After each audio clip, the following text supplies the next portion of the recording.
اللہ جس سے بچانا چاہتا ہے اللہ انسان کو انسان کی غلامی سے.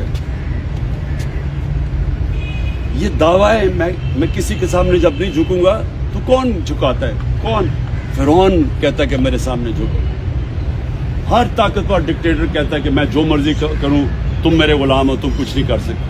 یہ جو آج پاکستان میں ہو رہا ہے یہ کیا ہو رہا ہے؟ وہ طاقتور آدمی بیٹھا ہوا کہہ رہا ہے کہ دیکھو میری طاقت کتنی ہے. میں لوگوں کے گھروں میں رات کو گھس جاتا ہوں, کوئی مجھے پوچھنے والا نہیں ہے. 20-30 لوگ پولیس والے گھس گئے, گھر توڑ کے چلے گئے, کسی کو پکڑ کے لے کے چلے گئے.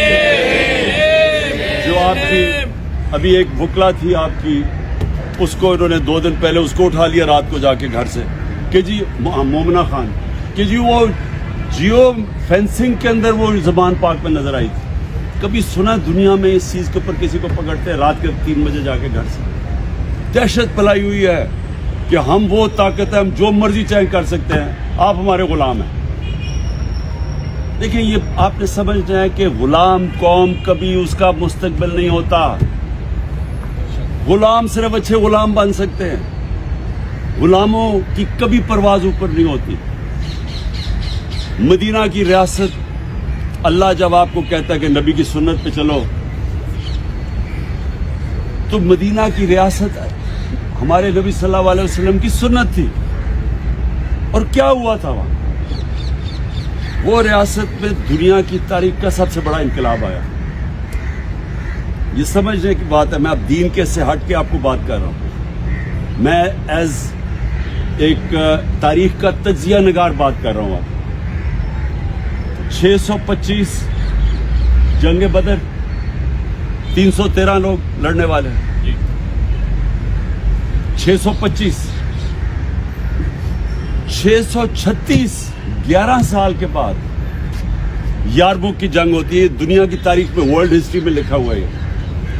11 سال کے بعد جو اس وقت کی سپر پاور تھی رومن بیزنٹائن ایمپائر, وہ یارموک میں مسلمانوں کے سامنے گھٹنے ٹیک دیتی.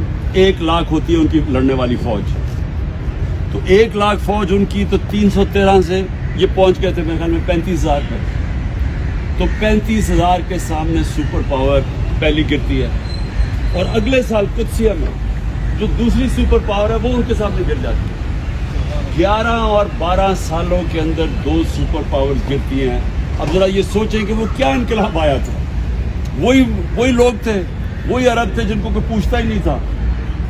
تو وہ کیسے ایک اتنا بڑا انقلاب آیا کہ وہ ورلڈ ہسٹری کہتی ہے کہ ایک دم دنیا کی تاریخ بدل گئی. اگلے 700 سال تک دنیا کی سپر پاور بنے رہا. تو یہ میں آپ کو صرف اس لیے بتا رہا ہوں کہ انہوں نے سب سے پہلا کام انسانوں کو آزاد کیا تھا, اور آزادی سب سے پہلی دی تھی. یہ جو آپ کہتے ہیں نا بت توڑے تھے, بت جو توڑے تھے وہ تو ایک تو کعبے میں بت توڑے تھے, وہ دوسرے بت بھی توڑ دیے تھے کہ ہر انسان قانون کے سامنے ایک برابر ہے. ایک حضرت عمر کے دور میں واقعہ ہوتا ہے, ایک شہزادہ مسلمان ہو جاتا ہے, طواف کر رہے ہوتے ہیں خانہ کعبہ کا, ایک غلام کا پیر آ جاتا ہے اس شہزادے کی اس کے اوپر چوغے پہ, وہ اس کو مارتا ہے. وہ جا کے حضرت عمر کو بتا دیتا ہے. حضرت عمر دونوں کو بلا لیتے. اس شہزادے سے پوچھتے تم نے مارا تھا اس کو؟ اس نے کہا مارا تھا. اس نے کہا غلام کو واپس مارو. وہ اسلام ہی چھوڑ کے چلا جاتا ہے شہزادہ. لیکن مسلمانوں کا جو انصاف تھا